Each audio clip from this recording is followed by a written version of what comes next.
Yeah. That's just gonna go. Now we'll see what the approach is. Yeah, let's check that. Once everything has, like, here about 5 minutes or so, people haven't set it up, so we'll add you. If you can, I think I have it. Yeah. No.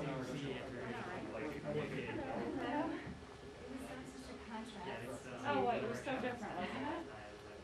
So different. No, wrong. Hi. We're not high. Yeah, I very rarely show. We'll talk about it. Yeah. I mean, my Cool. beard is Do we know whose gear is up there? great. I think it's great. Oh, sweet. Yours is up there? Yeah. Okay. Is that okay? That's fine. Yeah. Are you going to do the video there first? Yeah, I'm just charging my phone. Sure. Do your thing. I forgot to charge it All good. for that. No worries. It's like at 5%. It's all good. I know what you mean. Okay, so I just got this and it's kind of small. This, we have votes at 11:30. Oh, cool. Okay. So there's 4 Senate votes at 11:30. If you guys need any senators specifically. Okay. Good. Then we have another series at 1:30. Oh, at 1:30? Okay, good. Yeah. So, busy day. Sorry, I didn't go Yeah, back. like, really have to like pretty much everything. So Although if I had to take yeah, I mean that. We'll give it like a minute more or so, and then we'll go out to the hallway, okay guys? Give it like a minute or so, and then we'll go out into the hallway. Thank you so much.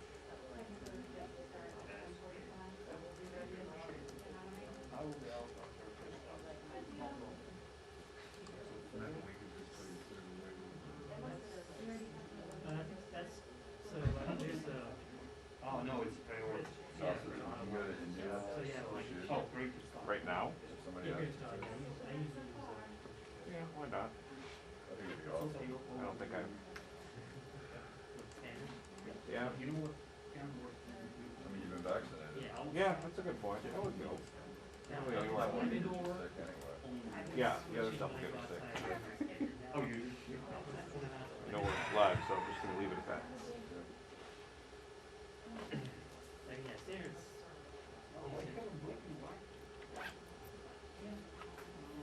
Not many movies like this.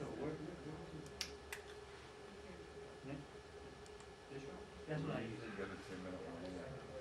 Yeah, because she'll put So it's not her yeah, like it usually is. lead person, I can't forget her name, will put the stuff on the table. Yeah.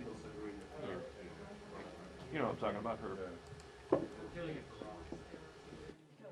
Yes, I can't remember her name. I was looking through, I know her. She usually comes in, she's usually really good about it. Yeah.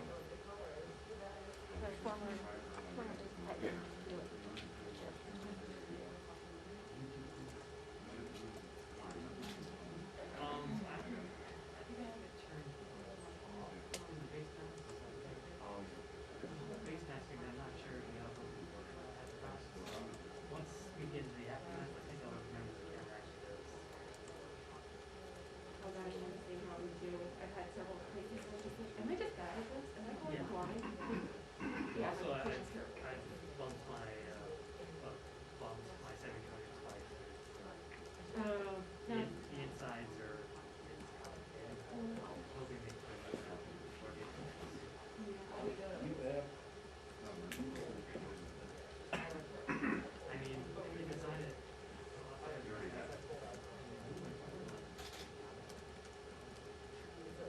So in general,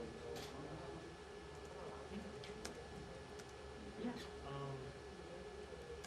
The only problem is, I have to, people just do different.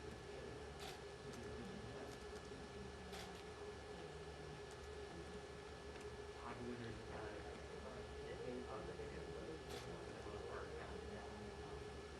Is this the same with Dan? That's what she was completely is like. so which means you cannot use a, you cannot trigger a truck. What's your on your phone? I think so, yeah. Trigger. I think plus 4 is, I think, maybe like, I definitely I mean, we could get like a cold shoe and like,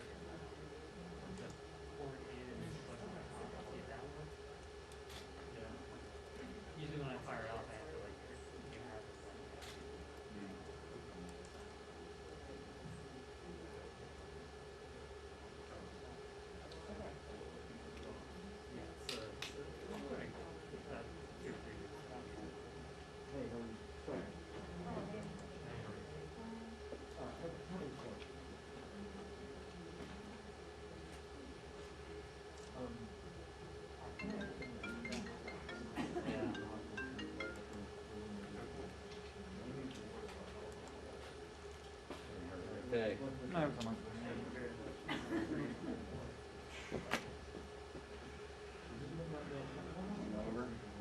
I didn't look at the proposal, so it was.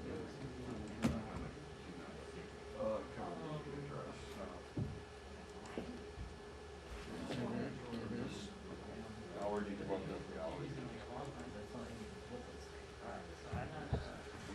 I'm not like alcohol, whatever. Yep. Allergy, True. whatever.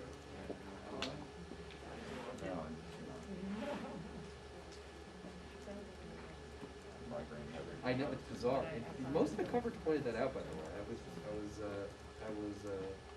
It's crazy. I know. Do you?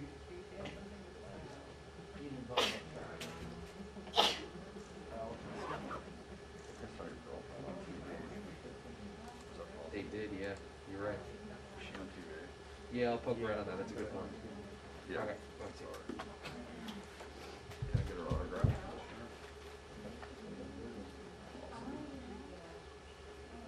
You're saying you need to talk. Dude, that was day one. You got lucky. So Nash's going first, so I think what means you're getting going. Don't forget it. Yeah, yeah, you and your.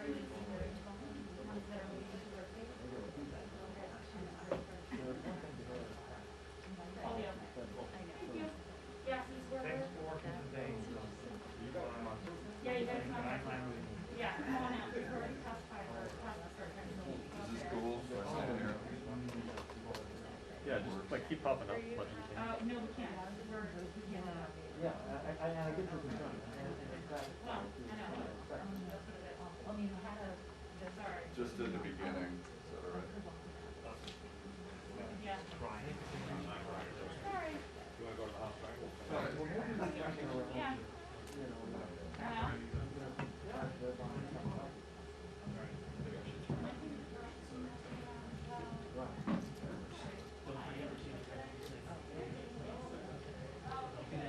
Oh, yeah. Right. Well, I think that's the thing too, is that people are like, perfect.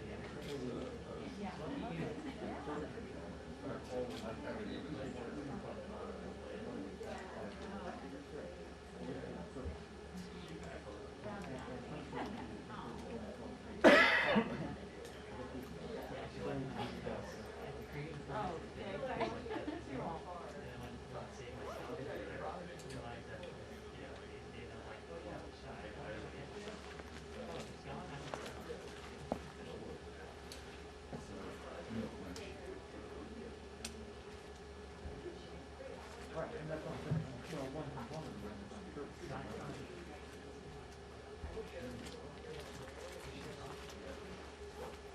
Well, that's good too, and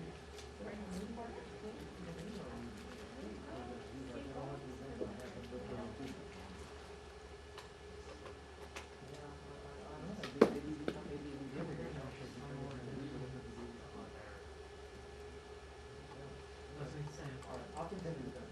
Did he send a, Okay, all right, like a file size? I don't know if there's something good in this. Yeah. I had to worry about, pretty well, I had to worry about 16:9, that ratio. She's still training for my health.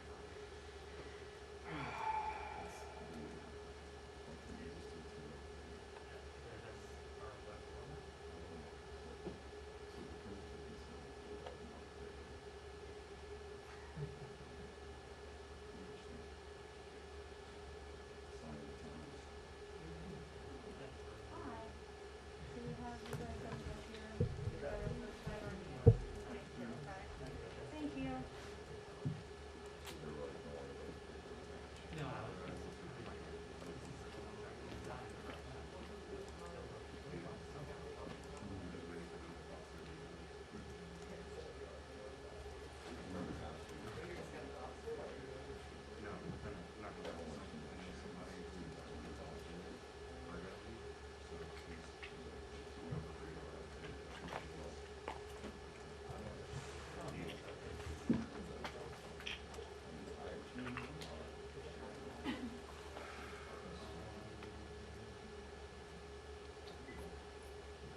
Oh,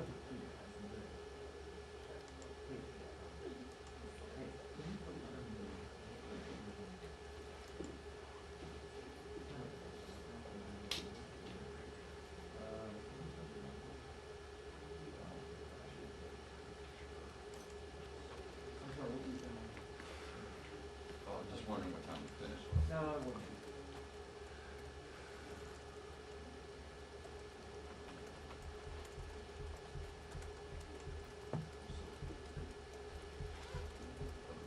Speech.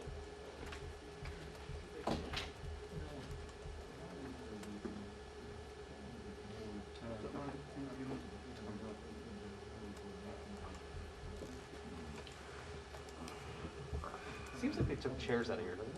Yeah, it really does. Hi. I don't think you need. The chair that's missing from right there is right behind you. You can go ahead and put it back if you want.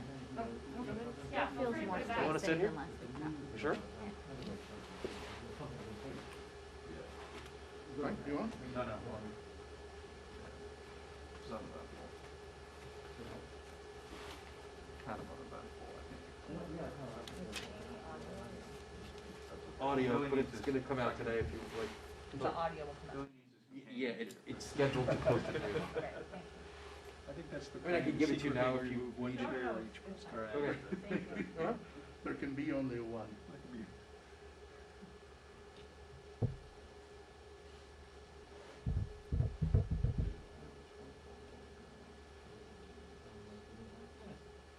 McCarthy's not up here today, is he? He's not doing anything today, right? Well, I mean, I don't know what he's doing, he's not here. Do you wanna He injured sit? his neck shaking no less. Sure. The what? He injured his neck shaking no less.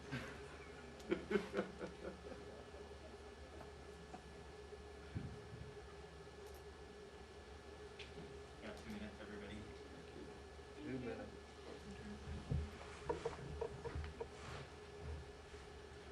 I love how no matter what time, no matter how often I keep doing these at 10:45, I've just now decided 11.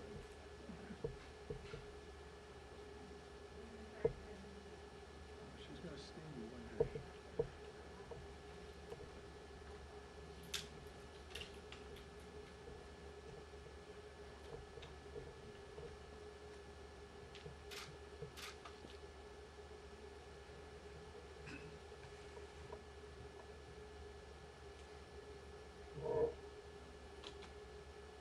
She just tweeted, so that means she's here.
Here we go.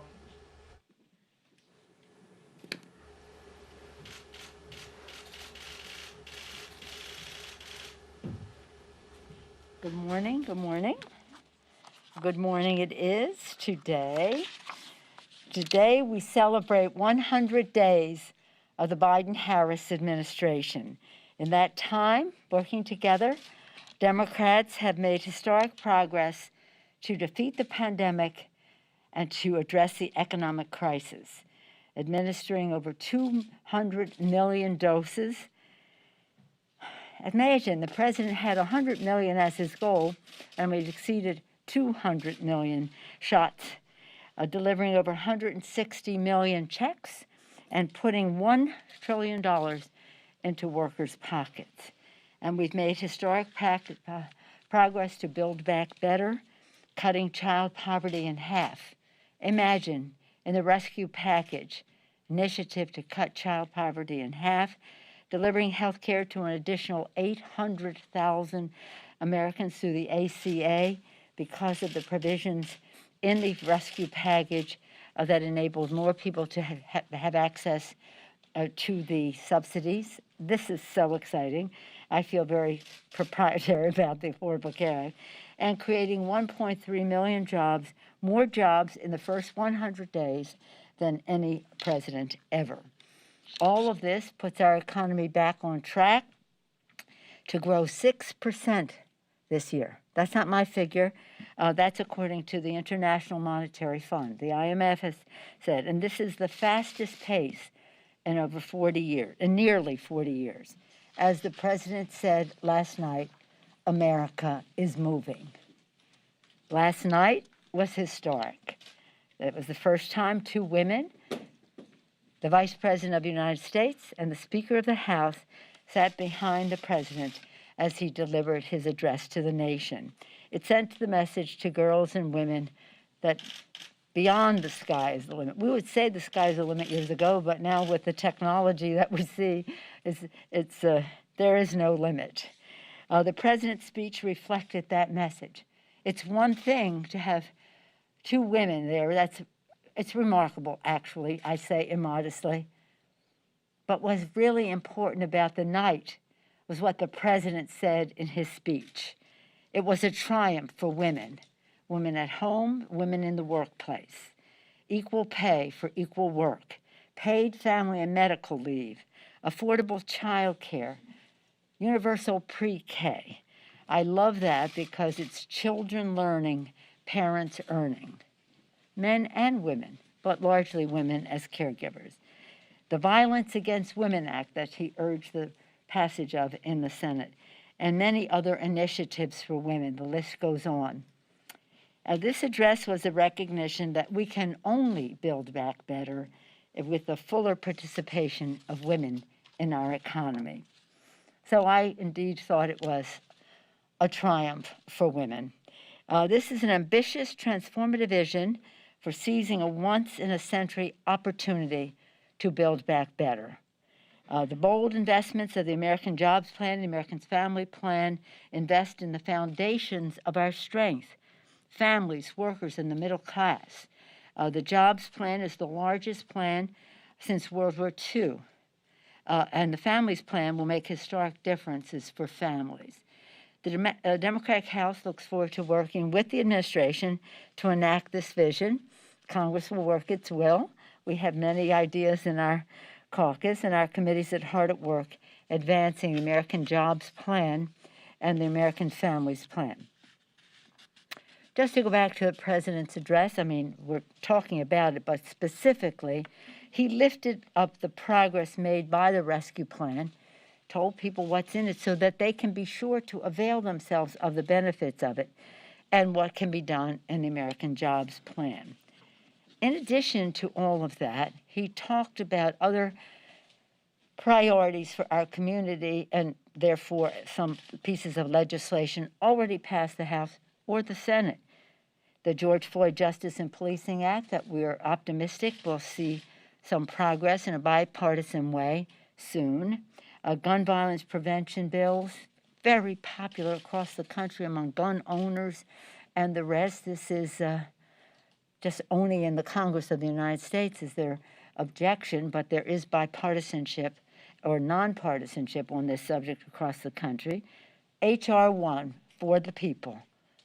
This is about our democracy. We must pass this legislation. We have in the House.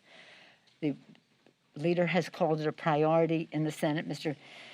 Schumer, and then what they did pass in the Senate, and we have to take up in the House, is the COVID-19 Hate Crimes Act, led by Mazie Hirono in the Senate, Grace Meng in the House. Then we'll take this up when we come back. The Equality Act, ending discrimination against the LGBTQ community, passed the House, popular in the country. Corporate America, by and large, supports the legislation. Let's just get that done. Immigration reform, as the president called for, Dreamers and TPS, et cetera. Let's just get popular across the country in a bipartisan way. Action to lower prescription drug prices. We've been working on this for almost a generation. It's time to do that. If we can pass the legislation to enable the secretary to negotiate for lower prescription drug benefits, it will be an assist to America's working families. Overwhelmingly, in any poll that you take, the cost of health care is a challenge to America's working families because of the cost of prescription drugs. With the Affordable Care Act, we have lowered the rate of increase of the cost of medical care, except for the cost of prescription drugs. These and other initiatives will be addressed by either one of our houses, as is appropriate, and the House is proud of the progress that we have made, and we are committed to ensuring that these bills become law. So again, 100 days. What a difference a day makes. What a transformation 100 days makes. Thank you, Mr. President. Especially thank you for making your speech, your presentation, such a triumph for women. Any questions? Yes, ma'am. Hi, good morning. You covered a lot of topics this morning on CBS. I want to ask about something that didn't come up about the House itself. Roughly, two questions. Roughly, what percentage of the House do you think is fully vaccinated right now? And then second, there has been some pushback, there's been some pushback from both the right and the left about requiring social distancing and fully masked participants last night. Why not consider something like requiring that everyone be fully vaccinated? Why require masks at a time when public health officials want the message to be about vaccination? Well, public health officials still encourage wearing masks indoors. But your question is an excellent one that should be made to every member of Congress. We are guided by the Capitol attending physician and the sergeant at arms, but the science demands why we have masks on still. With more, as you rightly point out, with more vaccinations, we should be able to have shorter period of time for voting so that we, if we're all vaccinated, still with a mask inside, but nonetheless. Perhaps when we are speaking would be a time we could, as you did, take down the mask, but so far that's not what we can do. So here's the thing. We cannot require someone to be vaccinated. That's just not what we can do. It is a matter of privacy to know who is or who isn't. I can't go to the Capitol physician and say, give me the names of people who aren't vaccinated so I can go encourage them to be, or make it known to others to encourage them to be vaccinated. So we can't do that. But you would hope that science would guide them to protect themselves, their family members, and be good colleagues in the workplace to get vaccinated. And the sooner that happens, the better for everything in terms of, because all of the requirements that we had last night were not about security by and large. That security issue is always there when the President of the United States is president. But in terms of COVID had us in a room where normally 1,600 people would be gathered for the address by the President of the United States, 1,600 people to 200, I think it was 204 people, because the Capitol physician insisted that social distancing, that mask wearing were necessary so that we are not contributing to the spread of COVID, especially with the President of the United States there, but also in terms of the Congress of the United States. So if we could, but we can't, require vaccinations for the members, much less for the American people. some people want to say, don't come into my store unless you're vaccinated, this or that. It causes commotion. But we don't have too much. I mean, there are some individuals who say, and I don't even know who they are, but if you say there are, that they don't want to social distance and they don't want to wear a mask, but that's incidental. It's not anybody important. The house is vaccinated, do you know, right now? The percentage? Yeah. It's about, I think it's about 75%. It's about, it may be in the last few days some more, but I think it's about 75%. But again, the physician cannot tell us Democrats, Republicans, or who. And that's right. We should be respecting people's privacy, but that's approximately what it is. And the Republicans come up to me and say, let's shorten the time for votes, let's shorten the time for votes. I said, well, tell your friends to get vaccinated. That would help. That would help a lot. What do you got, Chad? Well, he sits in front. You guys have to just ace him out because he's so Chad. 49ers guards or tackles or something.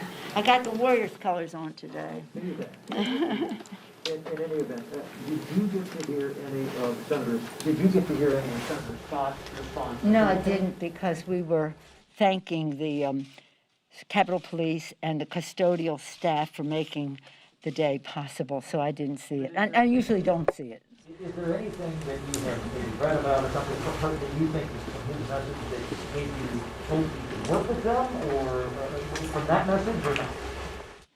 I didn't see it, but the one thing I did hear was that he was ready to continue the discussion about the George Floyd Justice and Policing Act, and I think that was a very good message to come from that. And we're very proud of Karen Bass and the work that she has done in a bipartisan way on the House side and now on the Senate side, working with Cory Booker and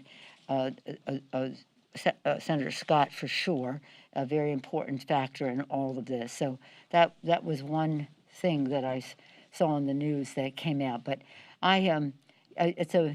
for us, when the president comes, whatever the party, whatever the capacity, it's until midnight, and the president was very gracious in wanting to, suggesting that he say thank you to the custodial staff who suffered so much at January 6th and who are continued to make the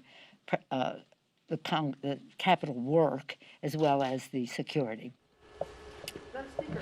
Yes, ma'am. As far as the metal detectors are concerned, Jim Clyburn was fined $5,000 for breaching one of the metal detectors.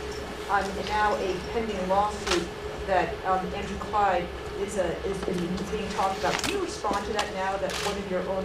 No, I think that we are safe protecting the members of Congress, and if people have a disagreement on the charge that was made, then they can appeal it, and that's what's happening. Yes, ma'am. What do you got? You had a question? Yes, thank you. Well, Madam Speaker, just to follow up on police reform, as you may be aware, the families of George Floyd, Wilson John, Terrence Crutcher, and Eric Garner on the Hill today. And number one, are you meeting with them? And number two, besides Karen Bass, who have you designated to negotiate with Senate lawmakers on this issue today? And what have you tasked them with as far as trying to get this done? What's the last part there? What have we, you said, have I chatted with the families? The second part was, who have we designated to negotiate with? Wait, I heard that part, but what was the third part? And I guess just what your hope is, or what you have tasked them with to try to get this done by the Floyd anniversary. I know you would like to get it done, but kind of what has been your mandate to them to move the ball forward? Well, Karen Bass certainly has received my authorization to proceed with discussions, and they will be having a meeting today. She had nearly 1 year ago, as you know, toward the end of May, George Floyd was murdered in full view. His assassination was something that caused demonstrations, show of support for his family all around the world. millions of people turned out for days and weeks in some cases, certainly in our country.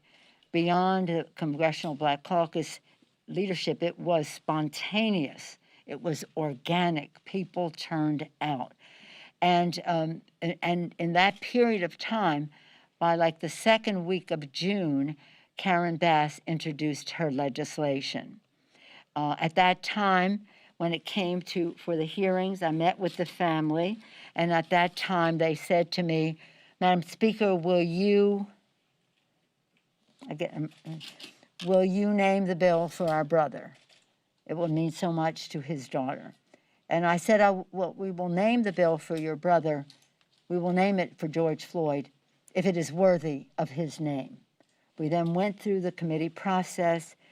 By a month, 4 weeks or so after the death of George Floyd, the bill passed the House.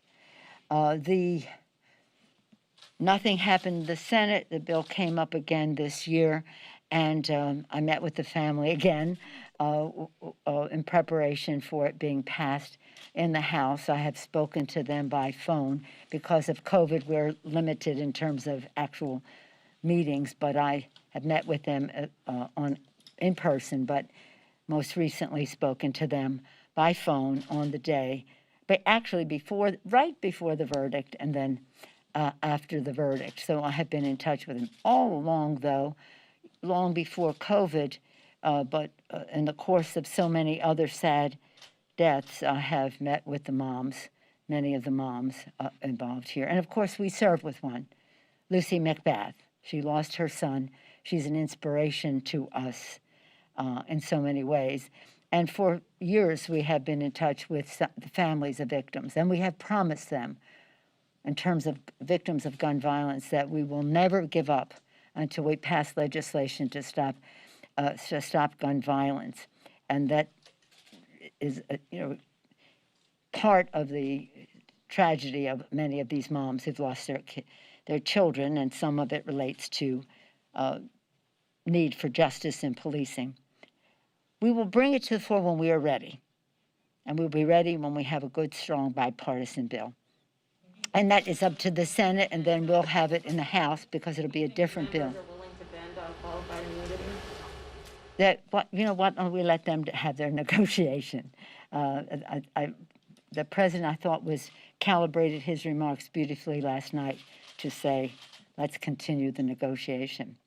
Yes, sir.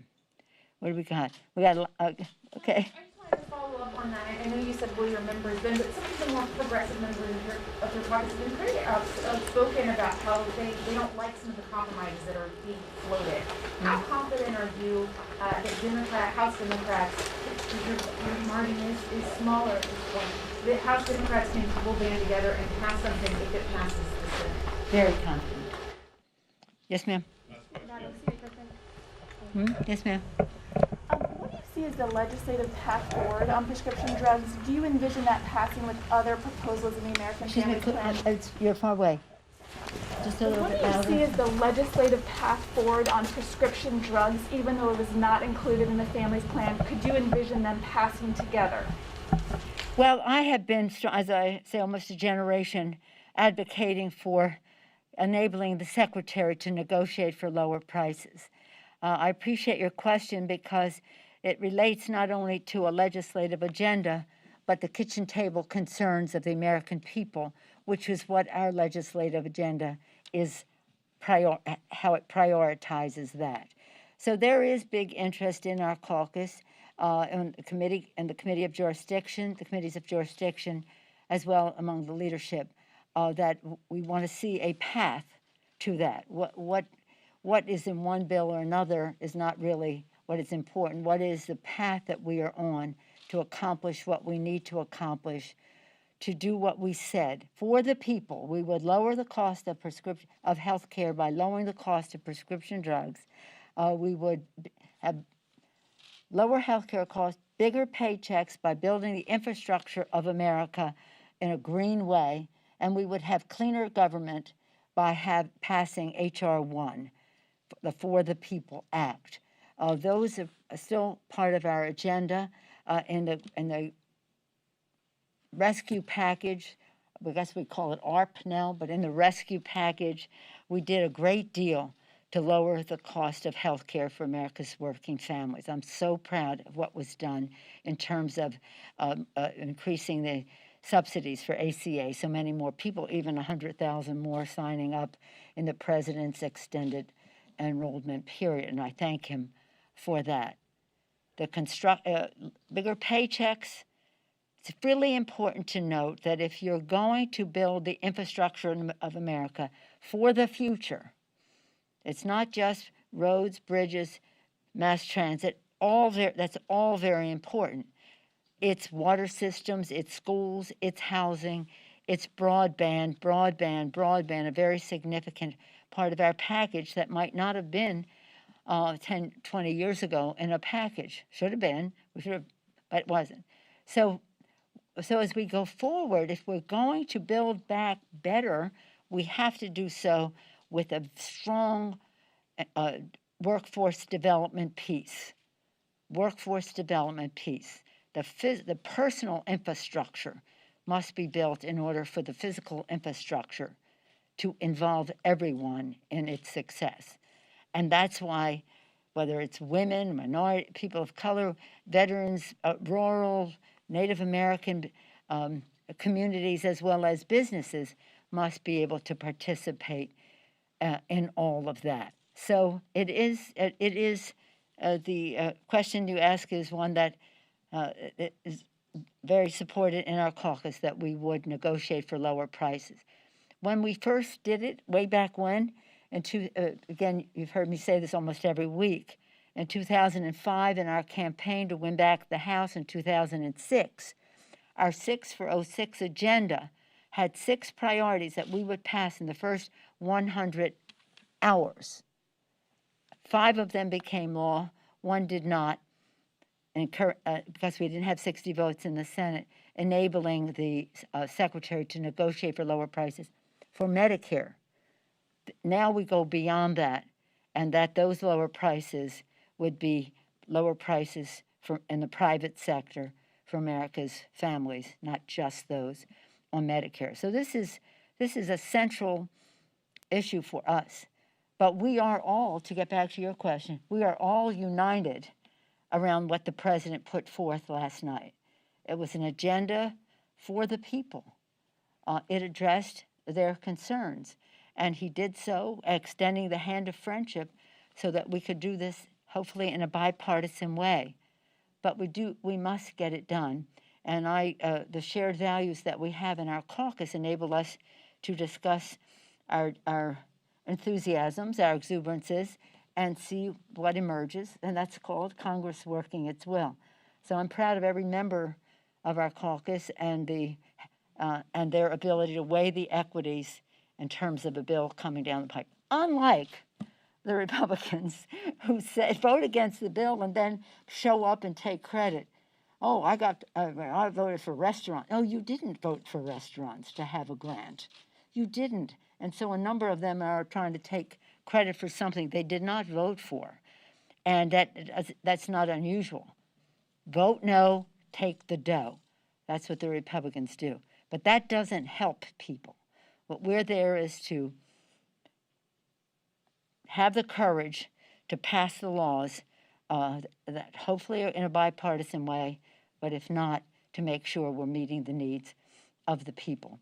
And all of these things will come to the floor, every part of it, when they are ready. And I'm hoping that the George Floyd Justice and Policing Act will be soon. Today they are meeting. I think that's great. I pray that they will be successful in a very strong bipartisan way, bicameral way. Thank you all very much.